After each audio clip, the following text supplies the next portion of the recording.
আসসালামু আলাইকুম সবাইকে। আশা করি তোমরা অনেক ভালো আছো, রাইট? আসসালামু আলাইকুম, ভালো আছো?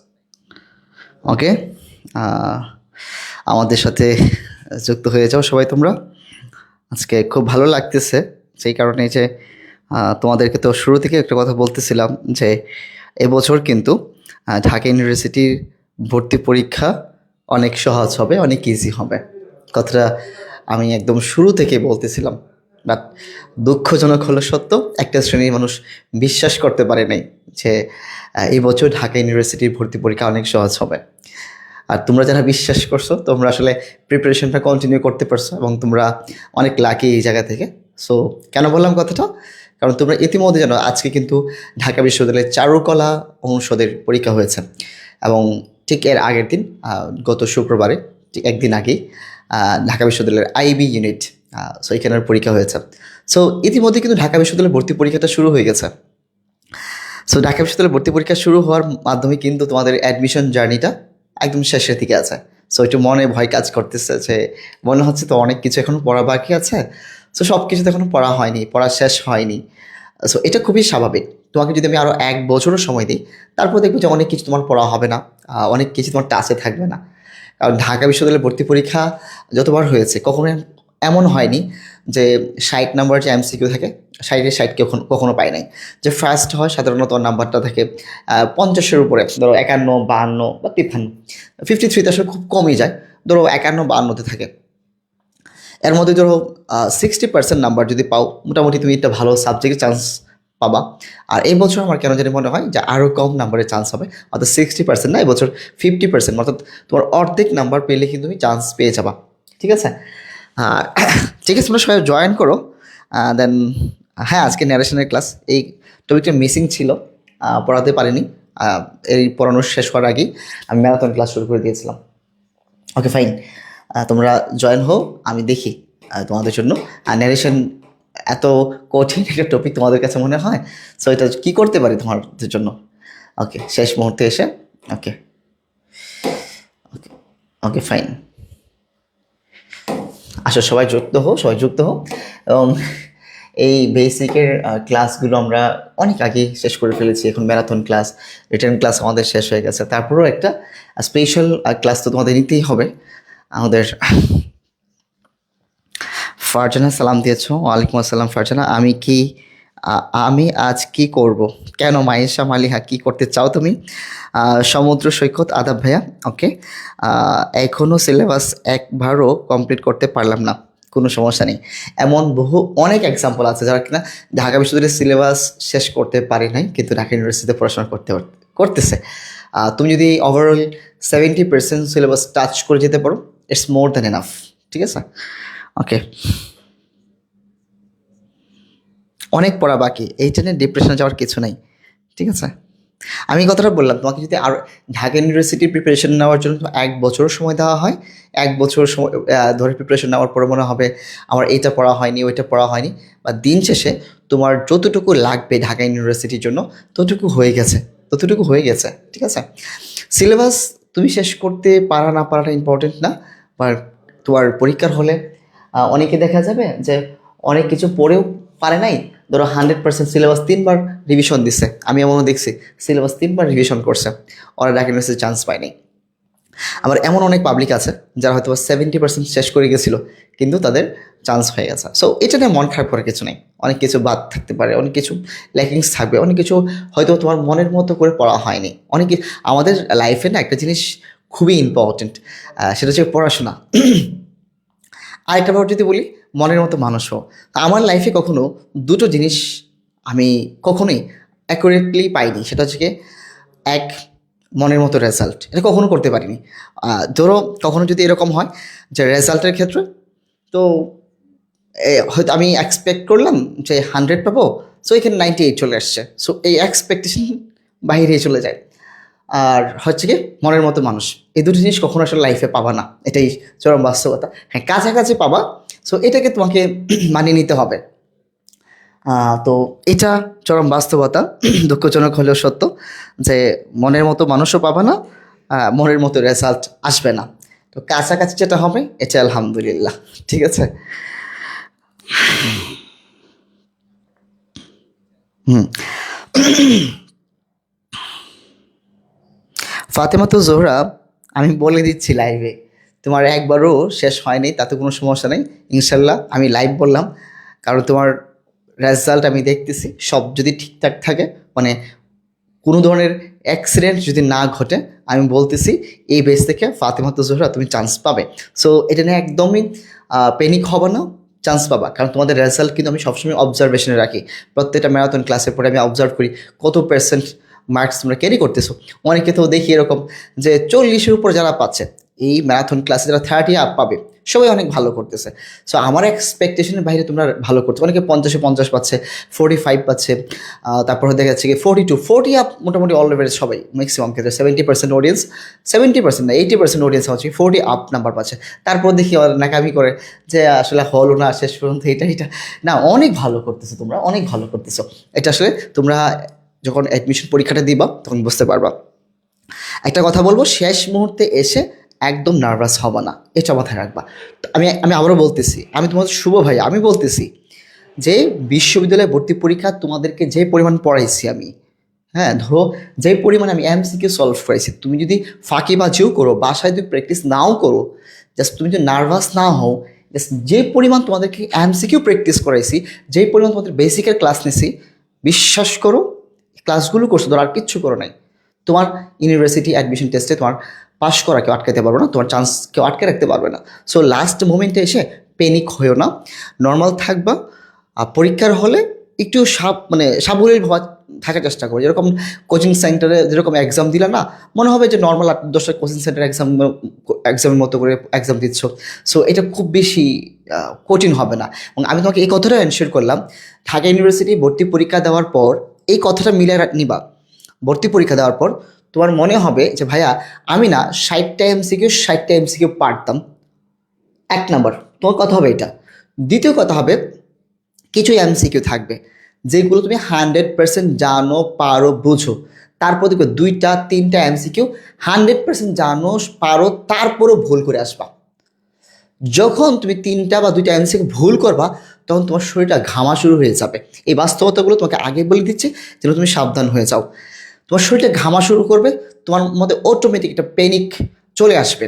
সো এই প্যানিক যখন তোমার মধ্যে চলে আসবে, তখন তুমি কিন্তু ঘাম বা নার্ভাসনেসটা তোমার বেড়ে যাবে। পরে ধরো আরও ধরো 20টা বা 30টা এমসিকিউ পড়ে আছে, ওইগুলো তুমি ভালো করে অ্যান্সার করতে পারতা। এই যে মনে মনে চিন্তা করতেছো, নেগেটিভ মাইন্ডে চিন্তা করছো, এই 3টা ভুল করলাম, 3টা তো আমি জানতাম এটা খুবই ইজি কোয়েশ্চেন ছিল, 3টা আমি জানতাম, এই 3টা যে ভুল করে ফেললাম, 3টা কারণে তো নেগেটিভ নাম্বার কাটা যাবে। সো এই যে একটা শরীর থেকে ঘাম বের হচ্ছে, নার্ভাসনেস কাজ করতেছে, তারপর দেখা যাচ্ছে 20টা এমসিকিউ কিন্তু পারতা, ওইটা তখন আর 20টা পারবো না, দেখা 10টা ভুল করছো, আরও প্যানিকের কারণে আর 10টা ঠিক করছো। সো এখন ওই 3টা যেটা ভুল করছো বা 2টা ভুল করছো 100% পারা সত্ত্বেও, এটা ধরে নিবা যে শুধু তুমি একা না, 60টা এমসিকিউ লাগানোর পরে 2-3টা এমসিকিউ এরকম হবে যেটা 100% তুমি পারো, জানো, তারপরও ভুল করে আসবা। হয়তো 2-এর জায়গায় 3 দেখাবা, 3-এর জায়গায় 2 দেখাবা। সো এরকম জায়গায় থেকে ভুল করবা। সো এরকম দু একটা হতেই পারে এক্সেপশনাল ঘটনা। সো যেটা হচ্ছে এটা শুধু তোমার সাথে যে হচ্ছে এরকম না, এটা সবার সাথে হবে, সবার, কেউ হয়তো একটা ভুল করবে, কেউ 2টা ভুল করবে। সো এটা মনে রাখবা, এটা পরীক্ষার হলের একটা স্বাভাবিক ঘটনা, ঠিক আছে। এখন দেখা যাবে যে এমন কিছু প্রশ্ন আছে যেটা জীবনেও কোনোদিন দেখা নেই, 2-4টা থাকতে পারে, বেশি না। সো এই ধরনের কোয়েশ্চেনগুলোর ক্ষেত্রে এত কঠিন প্রশ্ন 4টা তোমার এমসিকিউ না দেখালে তোমার কিচ্ছু যায় আসবে না। কারণ যিনি ফার্স্ট হবে তিনিও কিন্তু 60-এর মধ্যে 60 পাবে না, সে 52 পাবে, 51 পাবে। সো ওরও কিন্তু 8 নাম্বার নাই। সো তোমার টার্গেট থাকবে যে তুমি কি 35 ক্রস করতে পারলা কি না, নাম্বারটা 35 ক্রস করতে পারলা কি না। 35 ক্রস করতে পারো আলহামদুলিল্লাহ, 32, 33, 31, 30 ক্রস করলে মোটামুটি চান্স চলে আসে। 35 তা বললাম রাউন্ড ফিগার, ঠিক আছে। এই ফারুক, সুমাইয়া ফারুক, সব সমস্যা তো রিটেন নিয়ে। এইখানে যদি বলো রিটেন নিয়ে সমস্যা, সেন্টেন্স মেকিংয়ে কি জাদু দেখাইলাম, দেখো নাই। প্যারাগ্রাফের কি কথা বললাম, শোনো নাই। কেস ইন অ্যাপোজিশনের কথা যে বললাম, ভুলে গেছো? কেস ইন অ্যাপোজিশনের কথা কি ভুলে গেছো তোমরা, বলো? তোমাদেরকে তো কেস ইন অ্যাপোজিশন কথা বললাম। আসলে তোমাদের ভয় কোনো কিছু নিয়ে না, ভয় তোমাদের নিজেদেরকে নিয়ে। বুঝতে পারছো? ভয় তোমাদের নিজেদেরকে মধ্যেই। একটা কথা আছে না, বনের বাঘে খায় না, মনের ভাগে খায়। তো তোমাদের মনের ভাগ তোমার যদি ক্ষতি করতে না পারে, হ্যাঁ, বনের ভাগ তোমাকে কোনো ক্ষতি করতে পারবে না, কথাটা লিখে রাখতে পারো। ঠিক আছে?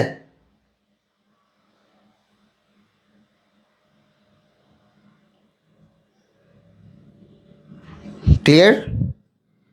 হ্যাঁ, শ্রাবন্তী, এটা খুবই মানে সাধারণ ঘটনা যে অ্যাডমিশন নিয়ে, কারণ এটা তোমার স্বপ্নের ব্যাপার।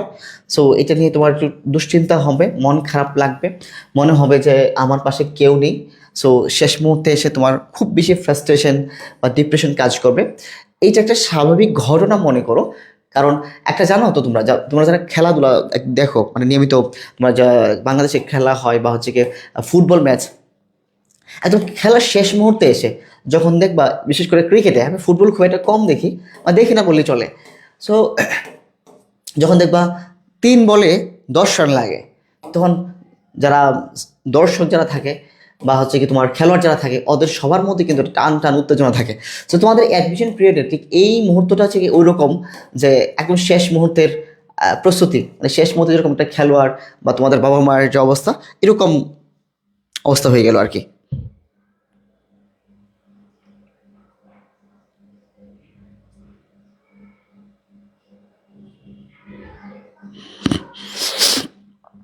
হ্যাঁ, এই অ্যাডমিশনে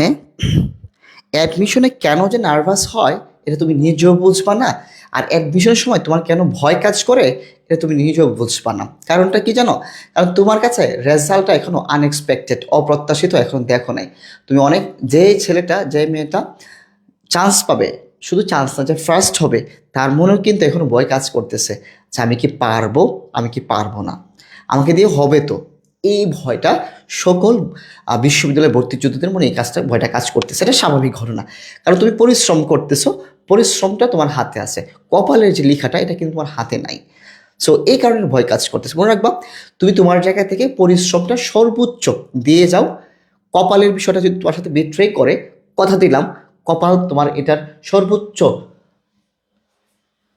সদ্ব্যবহার করে দিবে। ধরো কোনো কারণে তোমার যদি এরকম হয়, আমি এক্সাম্পলটা দিতাম, এখন আর এটা দেই না, যে একটা সময় ছিল, একটা ছেলে জাতীয় বিশ্ববিদ্যালয়ে পড়াশোনা করেছিল, কিন্তু সে ঢাকা বিশ্ববিদ্যালয়ের শিক্ষক হয়েছিল, সম্ভবত পরবর্তীতে সে বিসিও হয়েছিল।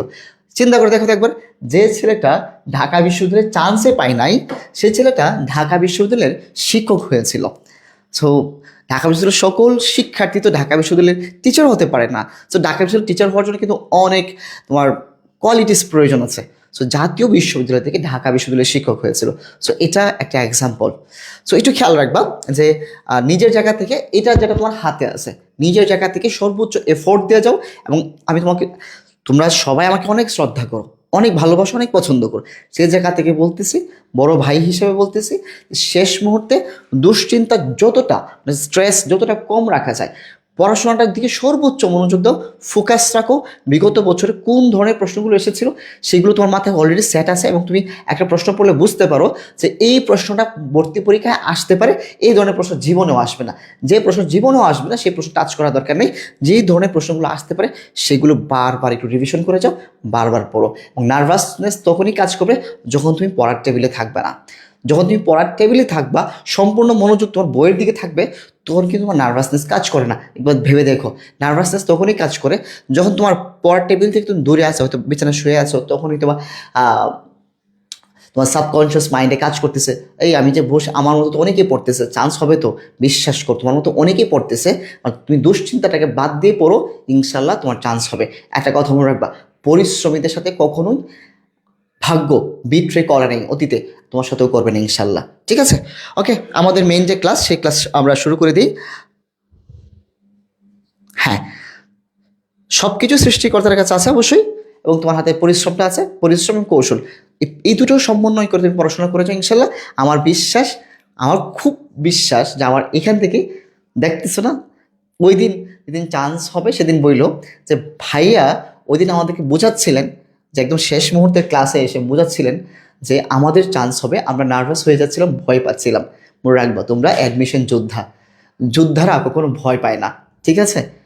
কারণ তুমি তো সাধারণ কোনো মানুষ না, কয়েকদিন আগে তুমি পরীক্ষার্থী ছিলা, এইচএসসি পরীক্ষার্থী, আর এখন তুমি অ্যাডমিশন যোদ্ধা। আর যারা যোদ্ধা তারা কখনো ভয় পায় না, কারণ তাদের হাতে অপশন একটাই, সেটা কি জানো? জয়। পরাজয় বলতে ওদের ডিকশনারিতে কোনো শব্দ থাকে না। ঠিক আছে, মনে থাকবে তো? সো আমরা মূল ক্লাসে চলে যাই।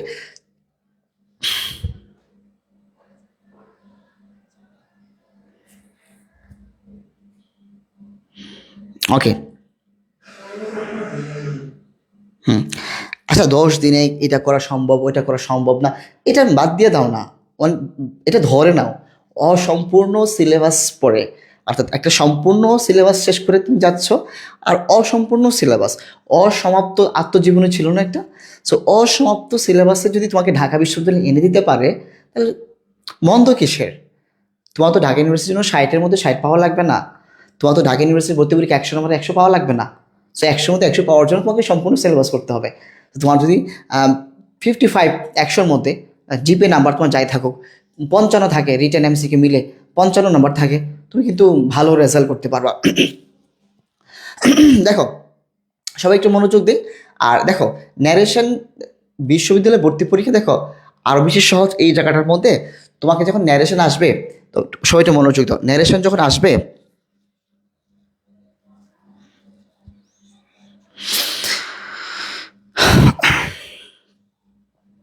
ঈশা বলতেছে ভাই এখন ক্লাস কি এখন বাড়ানো যায় না? এখন ক্লাস বাড়ানো না, এখন পরীক্ষা বাড়ানোর সময়। ঠিক আছে, আমাদের সর্বোচ্চ পরিমাণ ক্লাস নেওয়া হয়েছে, যতটুকু বলেছিলাম তার থেকে অনেক বেশি ক্লাস নিয়েছে। সো ক্লাস এখন ইম্পর্টেন্ট না, ইম্পর্টেন্ট তোমাদের হচ্ছে কি নিজেদের পড়া এবং পরে পরীক্ষা দেওয়া। ঠিক আছে, অনেক কোচিং সেন্টার কিন্তু অফ হয়ে গেছে, অনেক আগে অফ হয়ে গেছে। কেন? তাদের ক্লাস শেষ হয়ে গেছে, দেন হচ্ছে তোমরা পরীক্ষা দিচ্ছ, সো তোমার নিজের প্রিপারেশন নিতে হবে এখন। ওকে।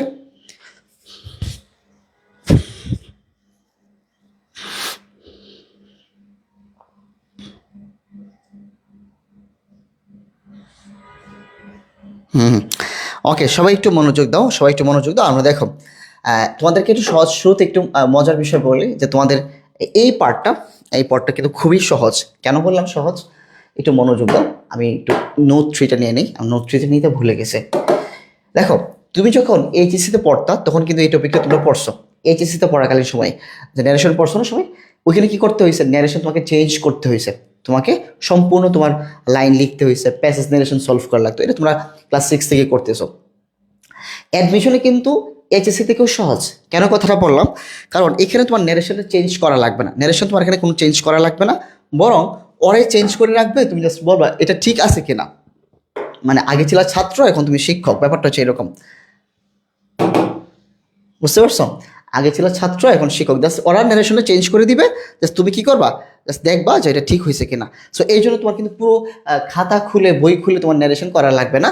তারপর তোমাদেরকে একটু বেসিকটা বুঝাই দিই, অনেকে থাকতে পারে যে বুঝি নাই। ঠিক আছে, সো একটু দেখো, একটু খেয়াল করো, সবাই একটু মনোযোগ দাও। ক্লিয়ারলি দেখতে পাচ্ছ সবাই?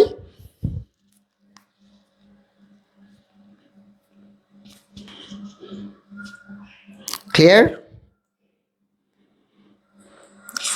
একজন বলল 1 লাখ স্টুডেন্ট আমাদের প্রতিদ্বন্দ্বী, সবাই তো পরিশ্রম করতেছে আমাদের চাইতে অনেক বেশি। একদম না, 1 লাখ স্টুডেন্ট তোমাদের প্রতিদ্বন্দ্বী না, তোমাদের প্রতিদ্বন্দ্বী হচ্ছে সর্বোচ্চ 5 থেকে 10 হাজার। ঠিক আছে, এর বেশি না। কারণ 1 লাখ এরা হচ্ছে কি কম্পিটিটর না, ওরা হচ্ছে ক্যান্ডিডেট, এরা শুধু ফর্ম তুলছে।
এখন শুনতে পাচ্ছ?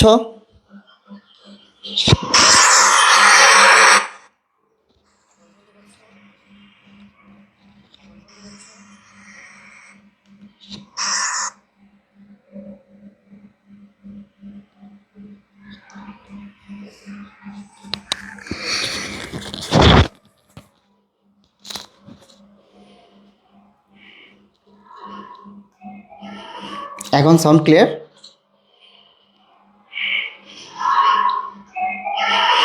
এখন সাউন্ড ক্লিয়ার? ওকে, এখন সাউন্ড ক্লিয়ার? ওকে, তাহলে একটু খেয়াল করো, আমি আমার শুরু থেকে বলতেছি, সবাইটা মনোযোগ দাও। ন্যারেশনের দুইটা পার্ট থাকে, একটা হচ্ছে ডিরেক্ট স্পিচ আর একটা হচ্ছে গিয়ে ইনডিরেক্ট স্পিচ। হ্যাঁ, সবাইটা মনোযোগ দাও, আবার বলতেছি। সো করিম সেজ অথবা উইল সে একটা পার্ট দেওয়া আছে, এবং এখানে দেখো একটা ইনভার্টেড কমা দেওয়া আছে। এই ইনভার্টেড কমার ভিতরে যা আছে পুরোটাকে আমি বলবো রিপোর্টেড স্পিচ। ইনভার্টেড কমার ভিতর যেটা থাকবে সেটাকে আমরা কি বলবো? Reported speech. আর ইনভার্টেড কমার আগে যে ভার্ব থাকবে এই ভার্বটাকে বলবো রিপোর্টিং ভার্ব। ক্লিয়ার? আর এটা হচ্ছে কি, এই যে করিম, এই করিম হচ্ছে কি রিপোর্টিং ভার্বের সাবজেক্ট। আর এখানে আই আছে না, ওই আইটা হচ্ছে কি রিপোর্টেড স্পিচের সাবজেক্ট। আর এখানে যে ভার্ব আছে এটা হচ্ছে রিপোর্টেড স্পিচের ভার্ব, আর এটা হচ্ছে কি রিপোর্টিং ভার্ব। এই পাশে অর্থাৎ ইনভার্টেড কমার, খেয়াল করো, ইনভার্টেড কমার আগে যা থাকবে সবগুলো রিপোর্টিং সাবজেক্ট হলে রিপোর্টিং ভার্বের সাবজেক্ট, আর ভার্ব হলে রিপোর্টিং ভার্ব হবে। আর এই ইনভার্টেড কমার ভিতর যা পাবা সব হচ্ছে রিপোর্টেড। তো আই হচ্ছে কি সাবজেক্ট, তাহলে রিপোর্টেড স্পিচের সাবজেক্ট, আর গো হচ্ছে কি ভার্ব, তাহলে রিপোর্টেড স্পিচের ভার্ব। ক্লিয়ার? এখন দেখো, এই ডিরেক্ট ন্যারেশন থেকে যখন তুমি ইনডিরেক্ট ন্যারেশনে যাবা তখন তোমাকে একটা জিনিস খেয়াল রাখতে হবে, সেটা হচ্ছে গিয়ে রিপোর্টিং ভার্ব যা আছে আমি এখানে হুবহু দিয়ে দিলাম, করিম সেস অথবা উইল সে। এবং এখানে মাঝখানে দেখো, এখানে এই মাঝখানে কি আছে সেটা পরে বলতেছি। রিপোর্টেড স্পিচ যা আছে আয়ের পরিবর্তে হি, সো আইটা কিভাবে হিতে হয়ে গেল আমি বোঝাচ্ছি।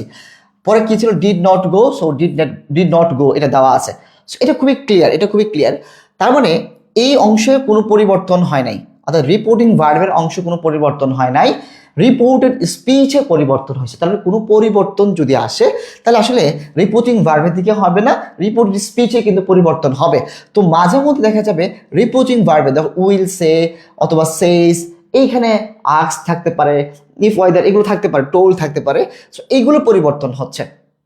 এখন খেয়াল করো, এখানে তো সবই সেম, ঠিক আছে, মাঝখানে দ্যাট যুক্ত করতে হয়। সো ইনডিরেক্ট স্পিচে, ডিরেক্ট থেকে যখন ইনডিরেক্ট স্পিচে যাবা, রিপোর্টিং ভার্ব এবং হচ্ছে রিপোর্টেড স্পিচকে তোমার দ্যাট দ্বারা যুক্ত করে দিতে হবে, দ্যাট দ্বারা যুক্ত করে দিতে হবে। সো এখানে দ্যাট দ্বারা যুক্ত করবা, ইন্টারোগেটিভ সেন্টেন্স হলে ইফ বা ওয়েদার দ্বারা যুক্ত করবা। সো এটা তোমার বিভিন্ন পারপাসে বিভিন্ন কিছু ব্যবহার করতে হবে, সেটা আমরা পরে দেখবো। সো এটা মেইন বেসিক জিনিসটা বুঝতে পারলা কিনা এটা বলো আমাকে।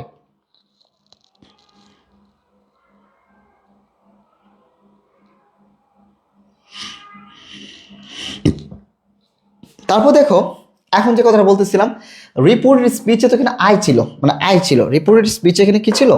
আই ছিল, রাইট? এখানে আই ছিল, কিন্তু এখানে কি হয়ে গেল? হি হয়ে গেল। এখানে কি হয়ে গেল? আই থেকে হি হয়ে গেল। সো এই যে রিপোর্টেড স্পিচে, এটা কি সাবজেক্ট না? রিপোর্টেড স্পিচের সাবজেক্টটা কিভাবে পরিবর্তন হয় একটু খেয়াল করো, এটা খেয়াল করো। এটা হচ্ছে কি এখানে, সো রিপোর্টেড স্পিচের ফার্স্ট পারসন কোন পারসন বলো তো? সো আই কি, আই, উই, এগুলো কি ফার্স্ট পারসন। ফার্স্ট পারসন সর্বদাই রিপোর্টিং ভার্বের পারসন মানে সাবজেক্ট অনুযায়ী হবে। সো রিপোর্টিং ভার্বের দেখো এটা তো আই, সো যখন এইখানে রিপোর্টেড স্পিচের সাবজেক্টটা ফার্স্ট পারসন হবে তখন এটা কি করবে? ডিরেক্টলি রিপোর্টিং, এটা তো রিপোর্টিং ভার্ব, রিপোর্টিং ভার্বের সাবজেক্ট কোনটা? করিম। সো এটা হচ্ছে রিপোর্টিং ভার্ব আর রিপোর্টিং ভার্বের সাবজেক্ট। তার মানে এইখানে যদি ফার্স্ট পারসন হয় তাহলে ডিরেক্ট এখানে চলে আসবে, রিপোর্টিং ভার্বের সাবজেক্ট যেটা আছে ওই অনুযায়ী পরিবর্তন হবে। এখন রিপোর্টিং ভার্বের সাবজেক্ট ছিল করিম, সো করিমের প্রনাউন কি? করিম, রহিম, এগুলো সবগুলো প্রনাউন হচ্ছে কি হি। সো এই কারণে এখানে হি হয়েছে। বুঝতে পারছো? বুঝতে পারছো? এখন যদি রিপোর্টেড স্পিচের সাবজেক্ট যদি মানে সাবজেক্ট যদি সেকেন্ড পারসন হইতো তাহলে কি করতো? এই সাবজেক্টটা অবজেক্ট অনুযায়ী হইতো। এখানে রিপোর্টিং ভার্বের ধরো করিম সেস বা উইল সেস টু মি, কি বলা হলো to me. So me K follow করতো, কি ফলো করতো মি কে ফলো করতো। মি কে ফলো করতো মানে কি, যদি সেকেন্ড পার্সন হইতো এটা ইউ হইতো, ইউ হইলে এখানে জাস্ট এইখানে রিপোর্টিং ভার্বের যে অবজেক্ট, অবজেক্ট অনুযায়ী এখানে বসতো। এখন যদি কোনো কারণে থার্ড পার্সন থাকতো, তো রিপোর্টেড যে স্পিচ, রিপোর্ট স্পিচের সাবজেক্ট যদি থার্ড পার্সন হয় ওটার কোনো চেঞ্জ নাই, থার্ড পার্সন থাকলে থার্ড পার্সন বসে যাবে। শুধুমাত্র ফার্স্ট পার্সন হইলে রিপোর্টিং ভার্বের সাবজেক্ট অনুযায়ী পরিবর্তন হবে, আর সেকেন্ড পার্সন হলে রিপোর্টিং ভার্বের অবজেক্ট অনুযায়ী পরিবর্তন হবে। এই হলো পার্সন চেঞ্জ। ঠিক আছে, এতটুকু আমরা বুঝতে পারলে বাকিটা সমস্যা হবে না। তারপর দেখো এখানে এখানে একটা ব্যাপার বলে দিই, উই দ্বারা যদি মানব জাতি বোঝায় সেটা ফার্স্ট পার্সন হওয়া সত্ত্বেও ইনডিরেক্ট স্পিচে উই এর কোনো পরিবর্তন হবে না। কারণ আমরা জানি যে উই থাকলে মানে উই তো তোমার কি ফার্স্ট পার্সন হলে রিপোর্টিং ভার্বের সাবজেক্ট অনুযায়ী পরিবর্তন হয়, সো এই পরিবর্তনটা তখন হবে না। Okay fine.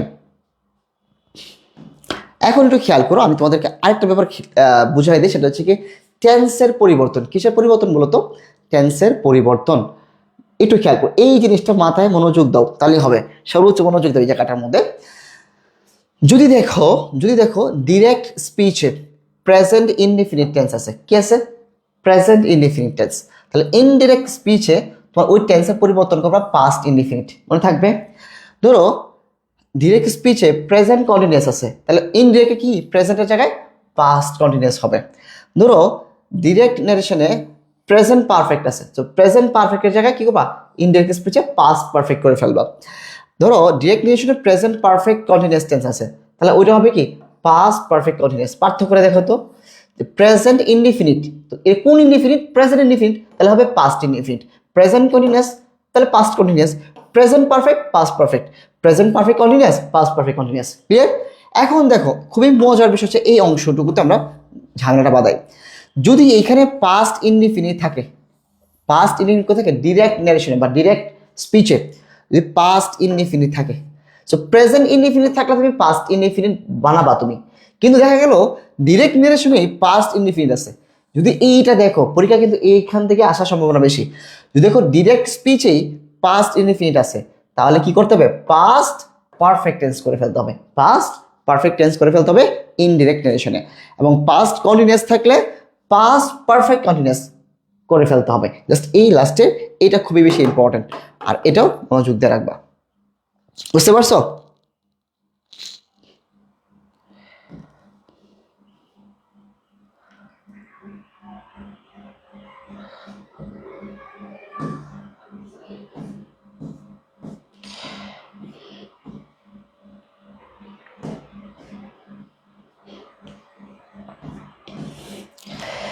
আচ্ছা, এখানে যে তোমার টেন্সের যে পরিবর্তনটা বললাম না, একটু মনোযোগ দাও, একটু মনোযোগ দাও। এখানে অনেকে একটা ভুল করবে কি আমি বলে দিই। এখানে টেন্সের পরিবর্তনটা বললাম না, হ্যাঁ, যে প্রেজেন্ট ইনডিফিনিট থাকলে তোমার পাস্ট ইনডিফিনিট হয়, প্রেজেন্ট কন্টিনিউয়াস থাকলে পাস্ট কন্টিনিউয়াস হয়। এই টেন্সের পরিবর্তনটা কখন করবে জানো? এই টেন্সের পরিবর্তনটা তখনই করবা যখন তোমার রিপোর্টিং ভার্ব পাস্ট টেন্সে থাকবে। Past tense reporting verb past টেন্সে হলে তখনই তুমি এই টেন্সের পরিবর্তন করবা, আদারওয়াইজ তুমি টেন্সের পরিবর্তন করবা না। এখন রিপোর্টিং ভার্ব যদি তোমার প্রেজেন্ট টেন্সে থাকে, যদি বলা থাকে এরকম যে he says I will go, he says I will go, তুমি কি এখানেই বলবা হি সেস আই উড গো, এরকম কিছু বলবা? বলা যাবে না, কারণ এখানে আসছে কি এই যে রিপোর্টিং ভার্বটা, রিপোর্টিং ভার্ব প্রেজেন্ট টেন্সে আছে। রিপোর্টিং ভার্ব যদি পাস্ট টেন্সে থাকে তখন তুমি আই উড গো বলতে পারতা। মনে রাখবা যে এখানে রিপোর্টিং ভার্ব যেটা থাকবে, রিপোর্টিং ভার্ব যদি পাস্ট টেন্সে থাকে তখনই তুমি এই টেন্সের পরিবর্তনটা এভাবে করবা। আর পাস্ট টেন্সে না থাকলে যদি প্রেজেন্ট টেন্সে থাকে অথবা ফিউচার টেন্সে থাকে তখন কিন্তু এভাবে পরিবর্তন করা যাবে না। তো যে টেন্সে আছে ওই টেন্সে রাখতে হবে। ক্লিয়ার?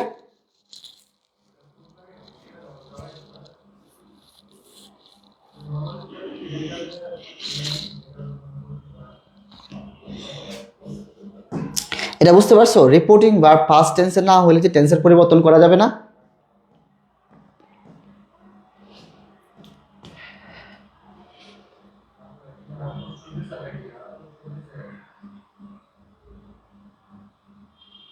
আচ্ছা এই এখানে দেখো কোশ্চেনটা দেখি, আমরা একটা কোশ্চেন দেখি, একটা কোশ্চেন পিক করলাম। The correct indirect speech of, এইটার ইনডিরেক্ট স্পিচটা কি? হি সেইড, ঠিক আছে, I finished reading the book. তার মানে হি সেইড, এখানে দেওয়া আছে he said, he said, he said, he said, সাথে একটা লিঙ্কার্স লাগবে দ্যাট, এই যে দ্যাট দেওয়া হয়েছে দ্যাট, তাহলে হি সেইড দ্যাট। আচ্ছা এইখানে সাবজেক্টটা কি? আই। সো আই থাকলে কি অনুযায়ী হবে? রিপোর্টিং ভার্বের সাবজেক্ট, রিপোর্টিং ভার্বের সাবজেক্টটা কি? হি, তাহলে হি হবে, হি হবে, হি হবে, হি হবে, সো হিও ঠিক আছে। তারপরে কি টেন্সের পরিবর্তন, সো এটা কি সাবজেক্টে ফিনিশড, মানে সাবজেক্টের পরে ভি টু, তার মানে পাস্ট ইনডিফিনিট, পাস্ট ইনডিফিনিট হলে কি হবে? পাস্ট পারফেক্ট হবে, কি হবে? Past perfect. So past perfect হওয়ার জন্য সাবজেক্টের পরে কি লাগবে? হ্যাড প্লাস ভি থ্রি, সাবজেক্টের পরে হ্যাড প্লাস ভি থ্রি লাগবে। তো সাবজেক্ট তোমার হি আছে, তাহলে কি লাগবে? হ্যাড লাগবে। সো এখানে হ্যাড আছে, এখানে হ্যাভ, সো হ্যাভ থাকলে হবে না, বাদ। আচ্ছা এখানে হি ফিনিশড, এটা ভি টু আছে, বাদ, হবে না। হি ফিনিশড, এটা ভি টু আছে, বাদ, হবে না। আমার কিন্তু এত কিছু দেখা দরকার নেই, জাস্ট এটাই অ্যান্সার। কারণ সাবজেক্টের পরে হ্যাড প্লাস ভি থ্রি, মানে আমার পাস্ট পারফেক্ট লাগবে, কারণ এটা পাস্ট ইনডিফিনিট আছে, আমার কি লাগবে? Past perfect. সো অ্যান্সার কোনটা হবে? অ্যান্সার হবে এটা। বুঝতে পারছো? এখন দেখো he said the horse died in the night. So এখানে কি পাস্ট ইনডিফিনিট আছে, বলছিলাম না এখান থেকে বেশি আসে পাস্ট ইনডিফিনিট। আচ্ছা হি সেড থাকলে হি সেডই হবে, এবং হি সেড দ্যাট সব জায়গায় দেওয়া আছে, he said that, he said that, he said that. তার মানে কি আছে? দ্য হর্স, দ্য হর্স কোন পার্সন বলো তো? Third person. তো থার্ড পার্সন তো থার্ড পার্সনই থাকবে, এটা চেঞ্জ হবে না, এবং সব জায়গায় দেওয়া আছে the horse, the horse, the horse, the horse. এখন কথা হলো এইখানে যদি ভি টু থাকে, এখানে কি থাকে? এইখানে ভি টু থাকলে, মানে পাস্ট ইনডিফিনিট থাকলে, তোমার ইনডিরেক্ট স্পিচে কি হবে? Had plus V three, had plus V three. বুঝতে পারছো? এইখানে যদি তোমার ভি টু থাকে, তাহলে এখানে কি হবে? ইনডিরেক্ট স্পিচে had plus V three. So এখানে ভি টু থাকলে এখানে কি ভি টু হবে? ভি টু হবে না, সো এটা বাদ। সো এখানে ভি টু থাকলে এখানে হ্যাড প্লাস ভি থ্রি হবে, সো এটা ঠিক আছে, হ্যাড প্লাস ভি থ্রি। এখানে ওয়াজ দেওয়া আছে, ওয়াজ প্লাস ভি থ্রি, সো এটা হবে না। উইল তো হবে না, ভুলে হবে না, সো বাদ। সো অ্যান্সার কোনটা হবে? অ্যান্সার হবে বি। ক্লিয়ার? বুঝতে পারছো? বুঝতে পারলা কিনা বলো, বলো, বলো। পারবা, পারবা? বলছিলাম না এটা বেশি আসে, পাস্ট ইনডিফিনিটটা বেশি আসে পরীক্ষায়। দেখো এখানে বলা আছে he said the train reached at night, train কি করলো? রাতে পৌঁছাইলো। তাহলে হি সেড এর পরে কি হবে? হি সেড দ্যাট, তাই না? He said that, he said that, he said এর পর আবার, আচ্ছা এখানে এই পাশে আছে he said that, he said that, সবই ঠিক আছে। এখন কথা হলো দ্য ট্রেন, এখানে কি আছে? ভি টু, এখানে কি আছে বলো তো? V two. এখানে যদি ভি টু থাকে তাহলে তোমার ইনডিরেক্ট স্পিচে কি হবে? Had plus V three. এটা বুঝতে পারছো? এখানে ভি টু থাকলে ইনডিরেক্ট লাগবে had plus V three. So এখানে দ্য ট্রেন হ্যাজ আছে, দ্য ট্রেন কি? হ্যাজ, হ্যাজ থাকলে তো হবে না, তোমার লাগবে had plus V three. The train reached, এখানে কি আছে? ভি টু, এখানেও ভি টু, এখানেও ভি টু, ভি টু থাকলে তো ভি টু হয় না, তোমার ডিরেক্ট নেরেশন যদি ভি টু থাকে, ইনডিরেক্টে কি হবে? হ্যাড প্লাস ভি থ্রি, সেটা বাদ। সো এখানে the he said the train, ঠিক আছে, had, had plus V three, এইটাই কিন্তু ঠিক আছে। কারণ এইখানে যদি ভি টু থাকে তোমার কি হবে? ইনডিরেক্টে had plus V three, so এটাই কারেক্ট, বি নাম্বারটা কারেক্ট। আর the train reached, the train reached মানে এখানেও ভি টু আছে, এখানে ভি টু, সো এটা তো হবে না, বাদ। বুঝতে পারছো? হ্যাঁ হ্যাঁ, এই তো, এই তো পারতেছো, এই তো পারতেছো। তাহলে আশা করি এটা নিয়ে তোমাদের ঝামেলা হবে না। পারবা? পারবা কিনা বলো? ক্লিয়ার? ক্লিয়ার? এবং আসলে এখান থেকে আসার সময় অনেক বেশি।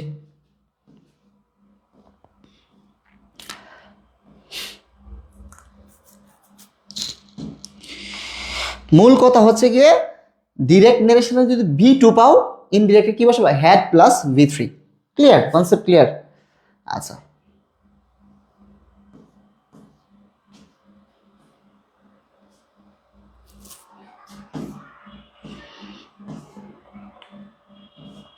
এখানে তোমার সবগুলো লাগবে না, হ্যাঁ, সবগুলো লাগবে না, যেগুলো পড়াচ্ছি এগুলো ভালো করে পড়লে হবে।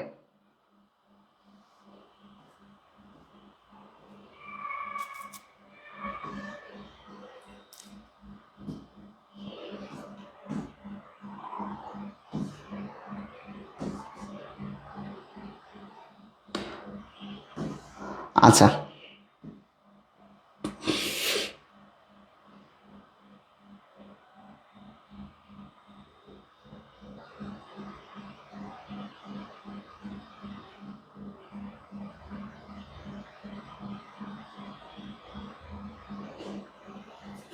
এখান থেকে একটা প্রশ্ন হতে পারে, সবাই একটু মনোযোগ দাও। হ্যাঁ, আমি এখানে কোশ্চেন থেকে বোঝাই দিয়েছি, সবাই একটু মনোযোগ দাও।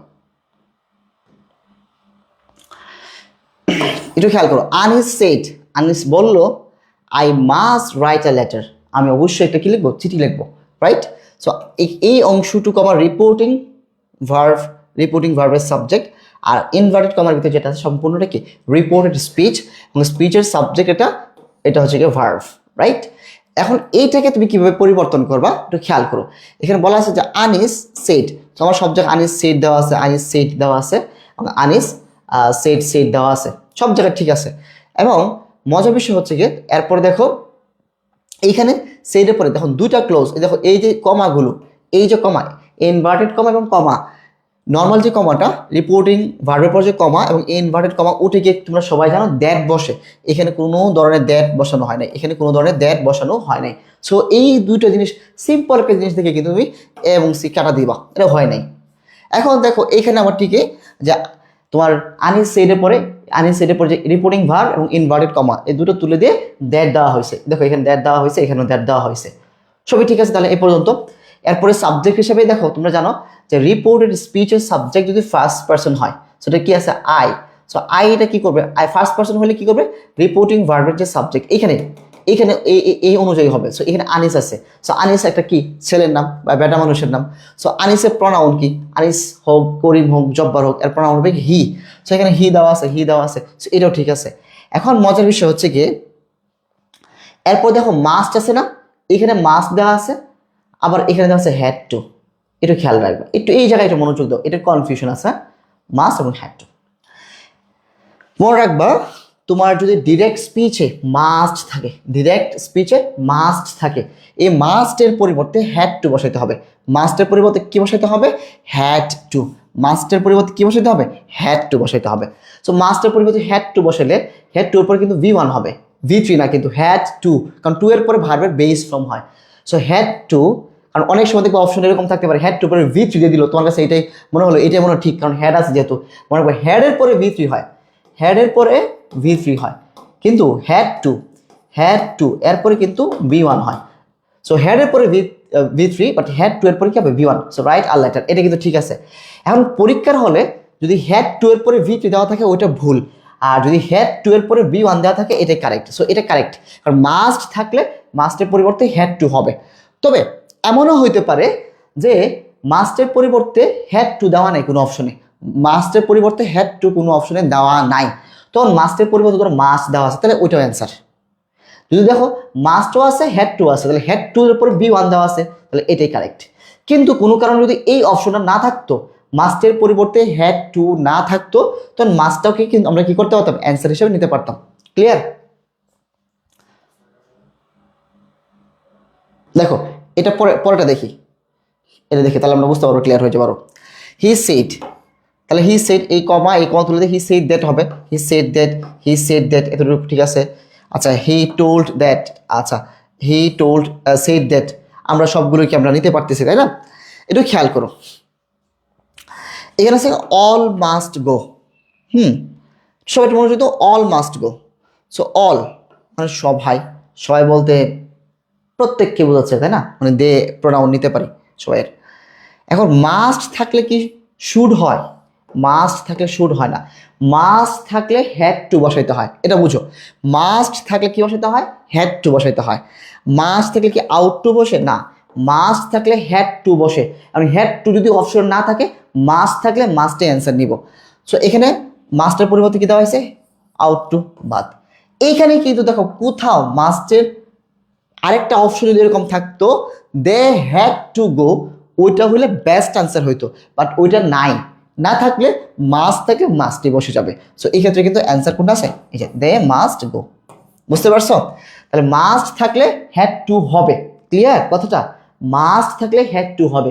যদি কোনো কারণে পরীক্ষার হলে অপশনই ধরো হ্যাড টু নাই, তখন কি করবা, মাস্ট থাকলে মাস্টই বসাই দিবা। ক্লিয়ার? এটা খুবই গুরুত্বপূর্ণ একটা বিষয় ছিল।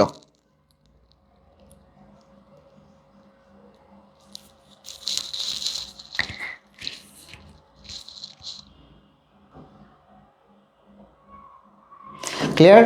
মাস্টার বিভাগটা ক্লিয়ার হইল? এখন আসো এইখানে তোমাদের একটা গুরুত্বপূর্ণ ব্যাপার তোমাদেরকে শেয়ার করি, সেটা হচ্ছে যে যদি কোনো কারণে দেখো ডিরেক্ট স্পিচে দিস থাকে, ঠিক আছে, ইনডিরেক্ট স্পিচ এটাকে বলবো দ্যাট, ডিরেক্ট স্পিচ দিস থাকলে ইনডিরেক্টে বলবো দোস, ডিরেক্টে যদি হিয়ার থাকে ইনডিরেক্টে বলবো দেয়ার, এগো থাকলে বিফোর, দাস থাকলে সো, এরকম করে তোমরা পড়বা। এবং মোস্ট ইম্পর্টেন্ট বিষয়গুলো হচ্ছে কি এখানে যে টু নাইট, ডিরেক্টে কি আছে টু নাইট, তাহলে তোমাকে লিখতে হবে না, পরীক্ষা হলে অপশনে থাকবে। টু নাইট থাকলে দ্যাট নাইট, টুমোরো থাকলে দ্য নেক্সট ডে অথবা দ্য ফলোয়িং ডে, স্টারডে থাকলে দ্য প্রিভিয়াস ডে অথবা দ্য ডে বিফোর, যে কোনো একটা থাকতে পারে। লাস্ট থাকলে লাস্টের পরিবর্তে প্রিভিয়াস থাকবে, দ্য প্রিভিয়াস। এখন যদি ধরো লাস্ট মান্থ আছে তাহলে দ্য প্রিভিয়াস মান্থ, ঠিক আছে। এখন ধরো লাস্ট উইক আছে the previous week, last year আছে দ্য প্রিভিয়াস ইয়ার, সো লাস্টের পরিবর্তে দ্য প্রিভিয়াস হবে। এখানে মান্থ থাকলে মান্থ বসবে, উইক থাকলে উইক বসবে, ডে থাকলে ডে বসবে, যা ইচ্ছে থাকুক। অথবা তুমি কিন্তু এটা বলতে পারো দ্য মান্থ বিফোর, এটাও বলা যেতে পারে। এবং নেক্সট থাকলে নেক্সটের পরিবর্তে ফলোয়িং বসাবা, দ্য ফলোয়িং। আর নেক্সট উইক থাকলে the following week, next day থাকলে the following day, next year থাকলে দ্য ফলোয়িং ইয়ার, যেটা থাকুক নেক্সটের পরিবর্তে দ্য ফলোয়িং। এটা বুঝতে পারলে কিনা? এবং এখানে মোস্ট ইম্পর্টেন্ট হচ্ছে টুডে, টুডে থাকলে দ্যাট ডে হবে, কাম থাকলে গো হবে, নাও থাকলে দেন, অনেক পপুলার এটা। ঠিক আছে, এগুলো জাস্ট এক নজর তোমরা দেখে নিলাম, হয়ে গেল। হ্যাঁ, মোমো দিস থাকলে দ্যাট হয়। সো এইখান থেকে ধরো আমরা একটা কোয়েশ্চেন আমরা দেখে নিই, তাহলে আমাদের মনে হয় যে একটু সুবিধা হবে। একটা কোয়েশ্চেন পিক করি, দেন তোমরা বুঝতে পারবা। ধরো এখান থেকে এটাই কোয়েশ্চেন 42টা পিক করলাম। আচ্ছা, মুন্না সেড টু জোহান। তোমরা জানো যে সেড টু থাকলে টোল্ড বসানো যায়। তো সব জায়গায় কিন্তু মুন্না টোল্ড। আচ্ছা, এখানে ইনফর্ম দিছে, তাই না? সো ইনফর্ম তো আমি দিতে পারি না, এখানে ইনফর্ম দিতে পারি না। সো এখানে এইটা ছাড়া আমি এটা আগে কেটে দিলাম, বা তুমি পরবর্তী তুমি কাটতে পারো। মুন্না টোল্ড জোহান সব দেওয়া আছে এখানে। হ্যাঁ, তারপরে দেখো দ্যাট কনজাংশনও কিন্তু ব্যবহার করা হয়েছে। সো এখানে দ্যাট কনজাংশন ব্যবহার করা হয়েছে। এখন দেওয়া আছে আই। সো আই থাকলে এটা কি ফার্স্ট পারসন, রিপোর্টেড স্পিচের সাবজেক্ট কি ফার্স্ট পারসন, রিপোর্টেড স্পিচের সাবজেক্ট যদি ফার্স্ট পারসন হয় তাহলে এটা কাকে ফলো করবে, মানে হচ্ছে কি রিপোর্টিং ভার্বের সাবজেক্টকে। সো মুন্না কি একটা ছেলে, মুন্নি বলে না, মুন্নি বলে সি হইতো। তো মুন্না যেহেতু ছেলে তার প্রোনাউন কি হি, সো হি বসাইলাম। এতটুকু কিন্তু ঠিক আছে। তারপর কি আছে শ্যাল কাম, এটা কিন্তু পরীক্ষায় আসে, মনে রাখবা। শ্যাল উইল থাকলে এর পরিবর্তে উড বসাবো, শ্যাল উইল থাকলে কি বসাবো, উড বসাবো, কারণ প্রেজেন্ট টেন্স থাকলে আমরা পাস্ট টেন্সে করে নিই এটা। তাহলে শ্যাল অথবা উইল থাকলে কি করবো বলো তো, উড বসাবো। সো এখানে উড দেওয়া আছে, এখানেও উড দেওয়া আছে, কিন্তু এখানে শুড দেওয়া আছে, শুড দেওয়া যাবে না। সো উড এখানে দেওয়া আছে, ক্লিয়ার? এটা বুঝতে পারলা? শ্যাল বা উইল থাকলে কি করবো আমরা, উড বসাবো। শ্যাল বা উইল থাকলে কি বসাবো, উড বসাবো, যদি এখানে পাস্ট টেন্স হয়। আর পাস্ট টেন্স যদি এখানে না হইতো তাহলে আবার যেটা আসলে ওটি থাকতো, টেন্সের পরিবর্তন আমরা করতাম না, ক্লিয়ার?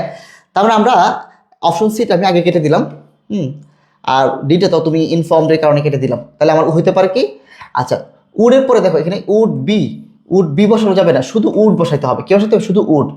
আর উডের পরে কি হয়, B1 হয়, উডের পরে কি হয়, B1 হয়। সো এখানে B1 হয়েছে। তারপর to him the following day, tomorrow থাকলে কি হয়, টুমোরো মানে কি নেক্সট ডে, টুমোরো মানে কি নেক্সট ডে না। সো নেক্সট ডের পরিবর্তে কি হবে, দ্য ফলোয়িং ডে। এই যে হয়ে গেল অ্যান্সার। এখন নেক্সট ডে ধরো টুমোরোর পরিবর্তে তুমি কি দ্য নেক্সট ডে বলতে পারবা, টুমোরো মানে তো দ্য নেক্সট ডে, তো এর পরিবর্তে তোমাকে বলতে হবে দ্য ফলোয়িং ডে। বুঝতে পারছো?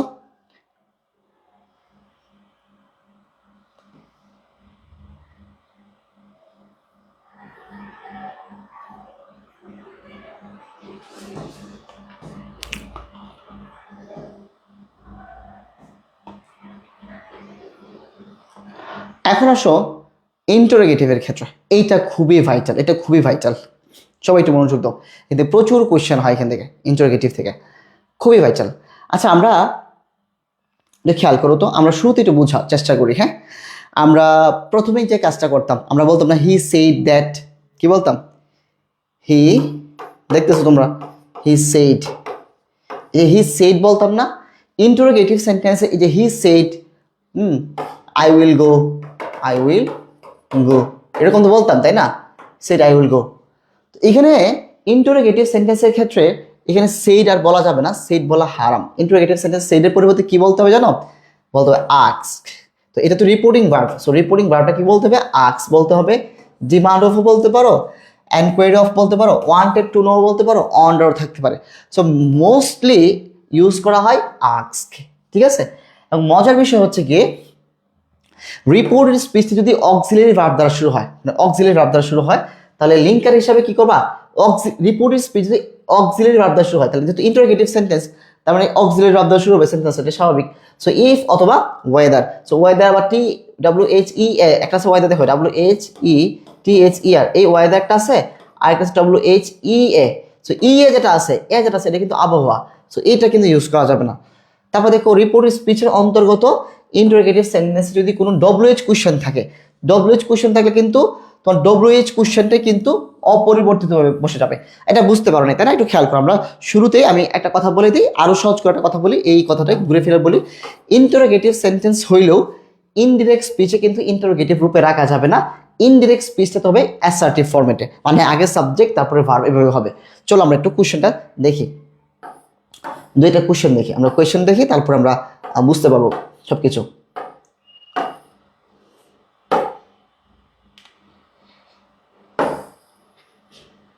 দেখো এখানে বলা হলো শি আস্কড মি, কি বলা হলো? She asked me. সো আমরা জানি যে এখানে আমরা তো আগে বলে দিয়েছিলাম, are you happy in your new job, তুমি কি তোমার নতুন চাকরি নিয়ে খুশি, এটা বলা হলো। তো শি আস্কড মি সব জায়গায় ঠিক আছে, she asked me, she asked me, she asked me, everything is fine, এতটুকু ঠিক আছে। কারণ আমরা সেট টু বসাবো না এখানে, কারণ যেহেতু ইন্টারোগেটিভ, এই কারণে আমরা সেট টু বসাবো না বা সেট বসাবো না, এটা আস্কড বসাবো, বলছিলাম তোমাদেরকে শুরুতে। এখন এইখানে ইনভার্টেড কমা এবং এই কমাটা তুলে দিয়ে তোমাদেরকে একটু কথা বলছিলাম, আগে দ্যাট বসানো হইতো, কি বসানো হইতো? দ্যাট বসানো হইতো, কিন্তু এখানে আর দ্যাট বসানো যাবে না, এখানে ইফ বসাবা, কি বসাবা? ইফ অথবা ওয়েদার বসাবা। দেখো W H E T H E R, weather. এখন তার মনে রাখবা দ্যাট এর পরিবর্তে, মানে that is equal to if বসবে, কি বসবে? ইফ, অথবা ওয়েদারও বসতে পারে। তারপরে যেখানে দ্যাট বসে তা এখানে দ্যাট না বসে ইফ বসাবা। এতটুকু বুঝতে পারলে কিনা বলো?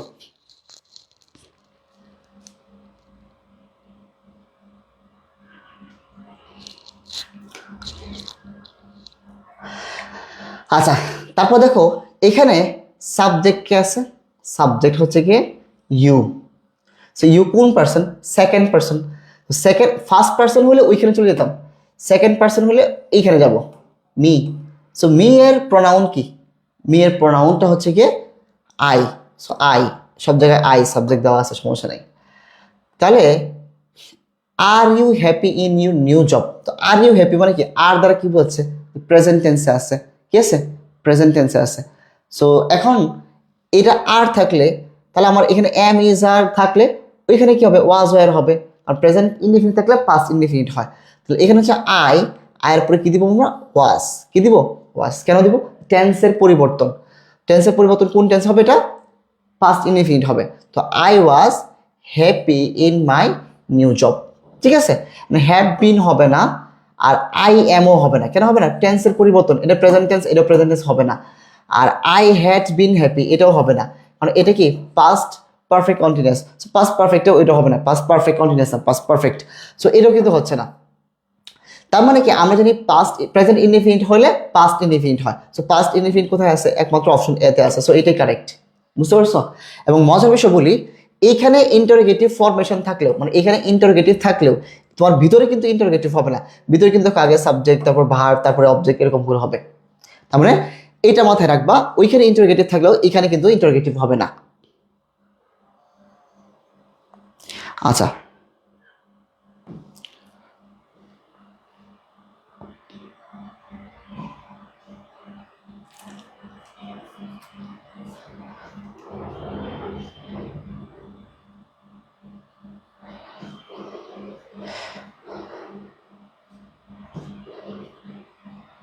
তোমাদেরকে একটা ডব্লিউএইচ কোশ্চেন দিয়ে দেখাই দিই, তাহলে ভালো হবে। ডব্লিউএইচ কোশ্চেন দিয়ে একটা দেখাই দিই।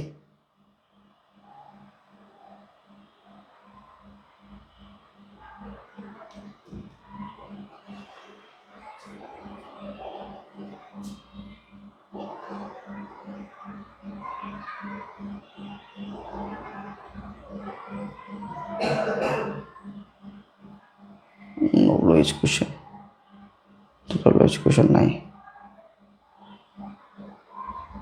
আচ্ছা এই যে 59-এ ওটা ডব্লিউএইচ কোশ্চেন আছে। এই দুইটা ফরমেশনের বাইরে আর কোনো ফরমেশন নাই। দেখো এম এন সেট টু, তো সেট টু তো তোমার ইন্টারোগেটিভ বসানো যাবে না, সেট টু পরিবর্তে কি বসাতে হবে? আক্সড, আক্সড। ঠিক আছে, এখন কথা হচ্ছে কি, দেখো সেট টু হইলেও আক্স টু হয় না, কিন্তু সেটের পর টু হইলে কিন্তু আক্সের পর কিন্তু টু হয় না। সেট টুর পরিবর্তে কি বসাবা? আক্সড, জাস্ট, আর কিছু না। তো প্রথম হচ্ছে কি এম এন আক্সড হিজ ফাদার, তাহলে এম এন আক্স টু, যে আক্স টু দিছে বাদ, আক্সের পরে টু হয় না, এম এন আক্সড। ঠিক আছে, M N set two, interrogative set two হয় না, সো এটা বাদ। তাহলে আমার কি এটা বাদ হয়ে গেলে এটা। আচ্ছা উপরে এ নাম্বারটা দেখো, এ নাম্বারটা দেখে নিই।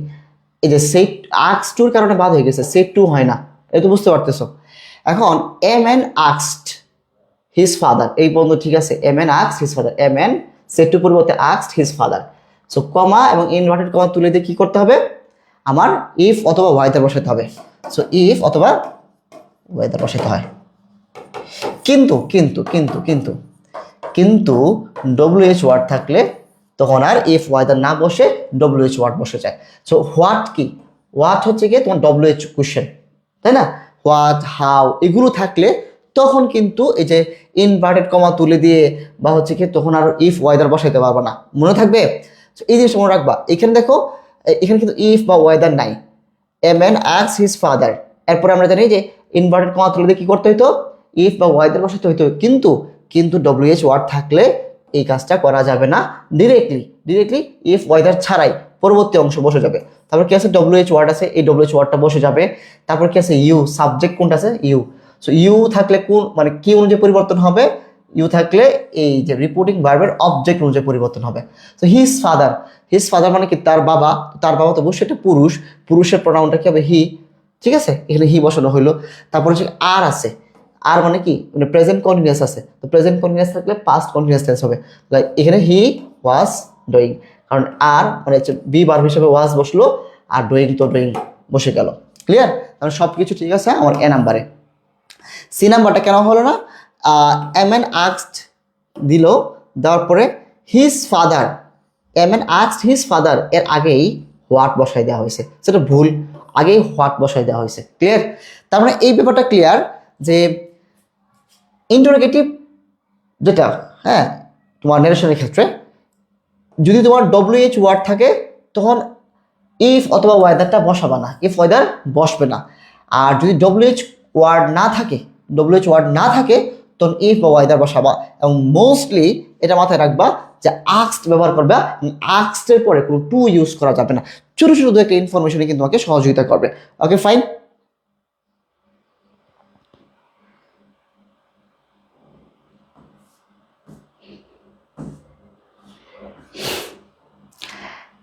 আচ্ছা এখন আসো ইম্পারেটিভ সেন্টেন্সের ক্ষেত্রে খুবই মজার বিষয় হচ্ছে কি, এটা কনফিউশনের জায়গা দাঁড়ায় যায় এটা এখানে তোমাদের। সবাই একটু মনোযোগ দাও, সবাই মনোযোগ দাও।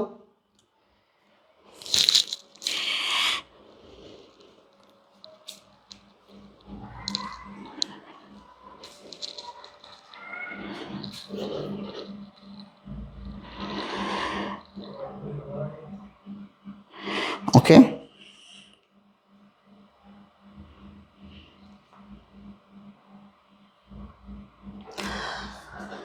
আচ্ছা ওকে ফাইন, সবাই একটু মনোযোগ দাও এখানে। ইম্পারেটিভ সেন্টেন্স যদি হয় কি হয় বলতো? ইম্পারেটিভ সেন্টেন্স, এই ইম্পারেটিভ সেন্টেন্সের ক্ষেত্রে কি করবা? সবাই একটু মনোযোগ দাও। এইখানে আমরা যখন সেট টু বসাইতাম না, যে সেট টু বা সেট, এইখানে সেট টু এর পরিবর্তে যদি এখানে আদেশ বোঝায় তাহলে অর্ডার লিখবা। সেট টু এর পরিবর্তে অনুরোধ বোঝাইলে রিকোয়েস্ট লিখবা, আর উপদেশ বুঝাইলে অ্যাডভাইস, এখন আর ক্ষমা প্রার্থনা বুঝাইলে বেগ, অথবা তোমার নিষেধ বুঝাইলে ফরবিট। এখন আরেকটা জিনিস দেওয়া হয় সেটা কমান্ড, আরেকটা কি জিনিস দেওয়া হয় এটা কি বলতো? কমান্ড। কমান্ড কখন ব্যবহার করবো? যখন কিনা ধরো কোন একটা সামরিক অর্ডার বোঝাবে। সামরিক অর্ডার কি? ধরো পুলিশ, আর্মি, নেভি, এয়ারফোর্স যখন হবে তখন ওয়ার্ডের পরিবর্তে তাদের কমান্ড বোঝায়। যেখানে চেইন কমান্ডার থাকে না, এটাকে কি বলে? কমান্ডার ইন চিফ, তারপর হচ্ছে গিয়ে চেইন ইন কমান্ড। তো এরকম যখন কমান্ড থাকবে, তো শিক্ষক কিন্তু আদেশ করেন, উনি কিন্তু কমান্ড দেয় না। কমান্ড কোনগুলোতে হয়? যেগুলোতে আমাদের বাহিনী থাকে, মিলিটারি থাকে, প্যারামিলিটারি থাকে, এখানে আমরা কমান্ড বোঝাবো, ঠিক আছে। এবং মোস্ট ইম্পর্টেন্ট হচ্ছে কি, আমরা যেখানে দ্যাট বসাইতাম, কি বসাইতাম বলো তো? দ্যাট বসাইতাম, ওই যে দুটো ইনভার্টেড কমা তুলে দ্যাট বসাইতাম, এই দ্যাটের পরিবর্তে আমরা এখানে টু বসাবো। কি বসাবো বলো তো? টু বসাবো। মনে থাকবে, দ্যাটের পরিবর্তে কি বসাবো?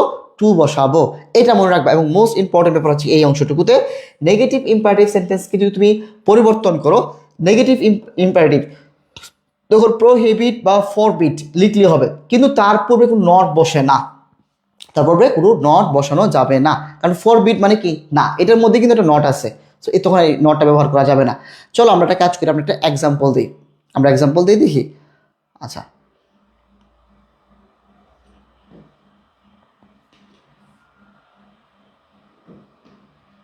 ধরো একটা কোশ্চেন, বেশ আগের আসা কোশ্চেন।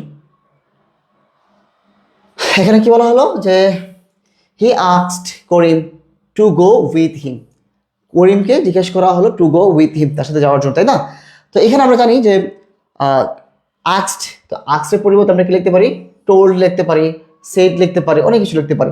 তো হি আস্কড টু করিম, সে করিমকে জিজ্ঞেস করলো go with him, go with him, কারণ এইখানে দেখো টু আছে, কি আছে বলতো? টু, টু কোন জায়গায় টু আছে? দ্যাটের পরিবর্তে টু আছে, সেই কারণে আমরা কিছু গো উইথ হিম, এটা উল্টো ছিল, এটা উল্টোটা ছিল। তোমাদেরকে এটা সহজ করে বলি, এইখানে এইখানে ধরো এটা দিই, এই ধরনের প্রশ্ন আসতে পারে, প্লিজের বিষয়টা আসতে পারে। ধরো এরকম আসলো, he said to me please wait until I return, আসলো পরীক্ষায়। এখন খেয়াল করো, প্লিজ থাকলে কিন্তু আমি বলছিলাম যে এটা যদি অনুরোধ বোঝায় তাহলে কিন্তু রিকোয়েস্ট বসাইতে হবে, তো সেড টু তখন আর বসানো যাবে না, প্লিজ থাকলে সেড টু বসানো যাবে, বাদ। আক্স তো ইন্টারোগেটিভে হয়, বাদ। তাহলে আক্স টু তো কখনোই হয় না, সেটা ভুল, বাদ। আক্সড হয়, ইন্টারোগেটিভে হয়। এখানে প্লিজ থাকলে রিকোয়েস্টেড বসবে, কি বসবে? রিকোয়েস্টেড। দেখো আর কিছু দেখা দরকার আছে, প্লিজ থাকলে রিকোয়েস্টেড। ধরো এখানে কি আছে? প্লিজ, সো প্লিজ থাকলে কি হবে? টোল্ড হবে না, প্লিজ থাকলে কি হবে? রিকোয়েস্টেড, কি হবে? রিকোয়েস্টেড, এটাই অ্যান্সার। সো সেড টু হবে না, সো সেড টু হবে না, এটা বাদ। হ্যাঁ, এটা বাদ দিয়ে দিলাম। রিকোয়েস্টেড টু, এটা কি হয়? রিকোয়েস্টের পরে টু হয় না, রিকোয়েস্টেড, ঠিক আছে, তো এটাও অ্যান্সার। এত কিছু লাগে না, এই কারণে বলতেছি যে আসলে ঢাকা ইউনিভার্সিটিতে চান্স পাওয়া কঠিন হবে না, ঠিক আছে, কিন্তু তোমার পুরোটা কুইরে দেখা লাগবে না, পুরোটা তোমার করে লাগবে না, জাস্ট একটা ক্লু দেখবা, ওই ক্লু দেখে অ্যান্সার করে ফেলবা। এখন দেখো এইটা বুঝাচ্ছে তোমাকে, the teacher said the student, বা স্টুডেন্টকে বললো ডো নট ওয়েস্ট টাইম, মানে সময় অপচয় করো না, সময় অপচয় করো না। সো একটু খেয়াল করো, সবাই একটু খেয়াল করো, দ্য টিচার, তাহলে কি হবে? টোল্ড। আচ্ছা, এখন কথা হচ্ছে কি, দ্য টিচার প্রোহিবিট, ঠিক আছে, প্রোহিবিট দেওয়া হলো, এটা ঠিক আছে। দ্য টিচার অ্যাডভাইসড, এটাও দেওয়া যেতে পারে, কারণ অ্যাডভাইস দিল। The teacher advise the student, সবই ঠিক আছে, দ্য স্টুডেন্ট, স্টুডেন্ট পদ নিলাম। এখন একটু খেয়াল করো, কি বলো? ডু নট ওয়েস্ট টাইম, কি বলো? Do not waste time. The teacher told the student, শিক্ষক কি বলেন? শিক্ষার্থীদেরকে বলেন, টোল্ড। আচ্ছা বলো তো, সেড, সেড, সেডের পরে কি? The teacher told the student do not waste time, যা আছে তা তুলে দিল, এটা কি হইল? আর আমরা জানি যে এখানে কমা দুটো তুলে দিয়ে, কমা দুটো তুলে দিয়ে কি বসাতে হবে? টু বসাতে হবে না? বলো তো, টু বসাতে হবে কিনা বলো, টু বসাতে হবে কিনা বলো? এদিকে টু বসানো আছে, এদিকে টু আছে, বলো তো? টু কিন্তু নাই, আমরা জানি কি করতে হয়, একটা টু লাগে, তো টু কিন্তু নাই, সো এটা বাদ। তারপর দেখি আমরা এখানে প্রোহিবিট, এটা ওখানে টু নাই। আচ্ছা, নট টু আছে, নট টু আছে, ওটা না। এখন এই আচ্ছা, এটা এটা কেন হইলো না? দেখো আরেকটা কারণ বলি, এখানে তো টু আছে, হ্যাঁ, এটা কেন হইলো না? দেখো, প্রোহিবিট মানে, প্রোহিবিটেড মানে কি? প্রোহিবিট বা ফরবিট মানে হচ্ছে কি নিষেধ করা। নিষেধ করা মানে কি? নিষেধ করা মানে কি না আছে না, আমি তোমাকে যেতে নিষেধ করলাম, এইটা যদি আমি সহজ করে বলি, আমি তোমাকে না যেতে বললাম, তো এটার মধ্যে না আছে না? নিষেধের মধ্যে কি আছে? নট আছে। নিষেধের মধ্যে কি আছে? নট আছে। যখন এখানে প্রোহিবিট বললাম, এখানে জাস্ট নটটা না দিলেই হইতো, টু ওয়েস্ট টাইম। এই প্রোহিবিট যুক্ত সেন্টেন্সটার মধ্যে আবার নট বসানো যাবে না, ঠিক আছে, বুঝতে পারছো? তারপর দেখো, the teacher advise the student not to waste time, ঠিক আছে, সো এটা কি আছে? ঠিক আছে। কারণ টিচার কি করতে পারে, অ্যাডভাইস দিতে পারে। সো এই দেখো বি নাম্বারটা কিন্তু হইতো, যে প্রোহিবিটের পরে নটটা না থাকলে হইতো, কারণ এখানে প্রোহিবিট দিছো আবার নটও দিবা, সো নট দিলে তো হবে না, কারণ নিষেধ নিষেধ দুইটা একসাথে কি মারামারি, মাইনাস মাইনাসে প্লাস হয়ে যাবে, এটা একটা মাইনাস, এটা একটা মাইনাস। তারপর দেখো same the teacher advise the student not to, to এর পরে ভার্বের বি ওয়ান হয়, ওয়েস্টিং ভার্ব প্লাস আইএনজি দিছে, এটা হবে না, সো এটা বাদ। বুঝতে পারছো? বুঝতে পারছো? বুঝতে পারছো?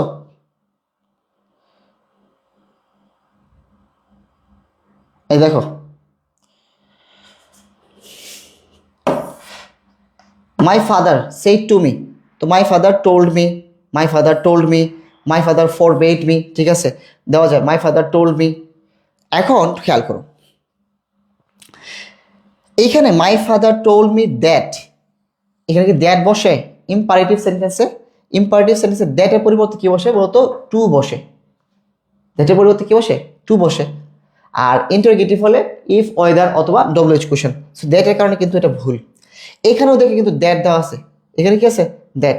সো দ্যাট দিলে কি ভুল, ঠিক আছে। মাই ফাদার ফরবেড মি, ঠিক আছে, মাই ফাদার ফরবেড মি। পরে কি ছিল সেন্টেন্সটা? Do not waste your time, do not waste your time. Do not, নটটা কিন্তু বাদ দিয়ে দিচ্ছে, কি টু দিয়ে, টু দিয়ে ওয়েস্ট মাই টাইম, ইউর মানে কি মাই টাইম, নট দেয় নাই, এখানে কিন্তু নট দেয় নাই, কারণ ফর বেড, এই ফর বেড মানে কি নিষেধ করা, ফর বেড মানে কি বলতো? নিষেধ করা। নিষেধ করা মানে কি? এটা কাজ করতে না করা। তো এর মধ্যে আবার নট দিলে তো আবার এখানেও না করা, এখানেও না করা, দুইটা না হয়ে যেত, দুইটা নেগেটিভ হয়ে যেত। এই কারণে ফর বেড যেখানে থাকবে এখানে কিন্তু কোনো নেগেটিভ বসানো যাবে না, নেগেটিভ বসানো যাবে না। বুঝতে পারছো? ফর বেড যেখানে বসবে এখানে কোনো নেগেটিভ বসানো যাবে না। যদি এখানে নট, এখানে বলতো not waste your my time, তখন কিন্তু ভুল হইতো। এখানে দেখো টু এর পরে কিন্তু বি ওয়ান দিয়ে শেষ করা হয়েছে, এটা বুঝতে পারলে কিনা বলো? এখন পরে অংশটুকু দেখি, এটা তাহলে এটা ক্লিয়ার, এটা ঠিক আছে। ফর বেড থাকলে, ফর বেড থাকলে তারপরে আবার কি বসানো যাবে না? নট দেওয়া যাবে না। ফর বেড মানে তো নিষেধ করা। তো এখানে কি করছে? নট ওয়েস্ট ইউর টাইম, তোমার সময় অপচয় করো না, ঠিক আছে। আর my father told me to waste not my time, এটা স্ট্রাকচার ঠিক নাই, স্ট্রাকচার ঠিক নাই, কারণ টু কোথায় বসছে? নট আগে বসবে, তারপর waste your time, my time.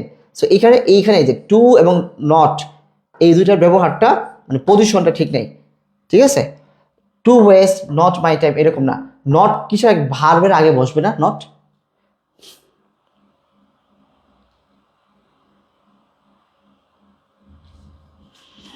এটা বুঝতে পারছো? এটা যেন প্যাচ না লাগে। ফর বিটেড বা ফর হেবিট বা ফর বেট, এই যে নিষেধ করা যেগুলো তো বোঝায়, এগুলোর পরে কোনো নেগেটিভ কিছু বসবে না।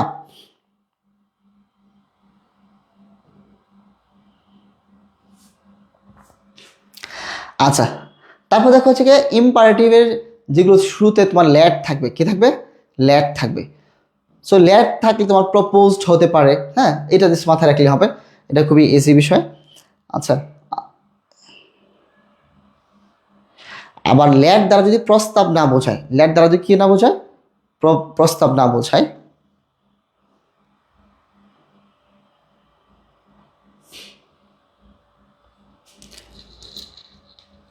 ধরো লেট মি কাম ইন, আমাকে আসতে দেওয়া হোক, সেইড হি, সেইড হি মানে কি হি সেইড, এইটাই ঘুরে লেখলো আর কি।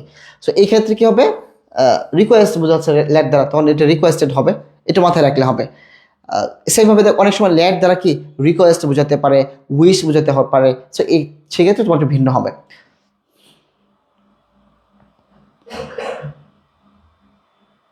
আচ্ছা, তোমার এক্সক্লেমেটরি সেন্টেন্সের ক্ষেত্রে যেটা হবে, এটা খুবই সিম্পল বিষয়। ধরো এক্সক্লেম উইথ জয়, সরো, এই ধরনের কথাবার্তা এখানে বলবা।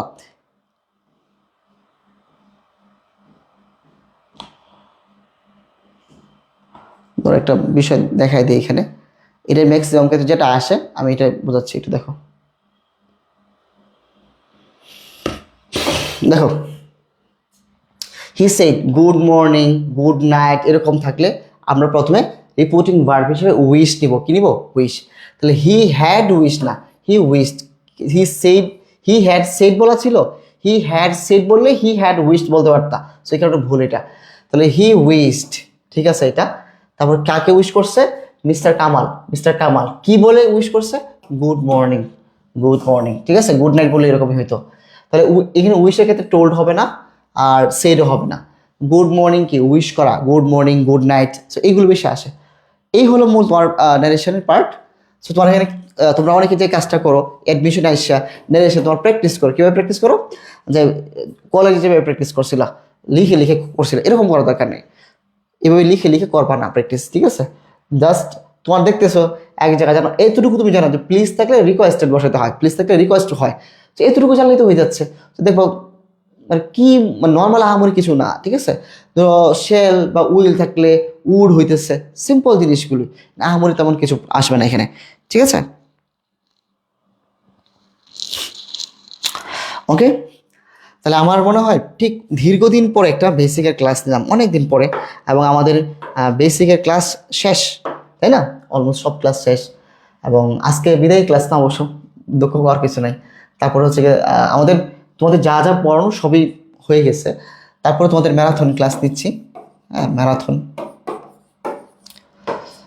এটা একদম শেষের দিকে। আমার নিজের মাঝে মাঝে খারাপ লাগে যে দুঃখজনক হলো তো সত্য, যে বিদায় না দিতে চাইলেও বিদায় তোমাদেরকে দিতে হবে।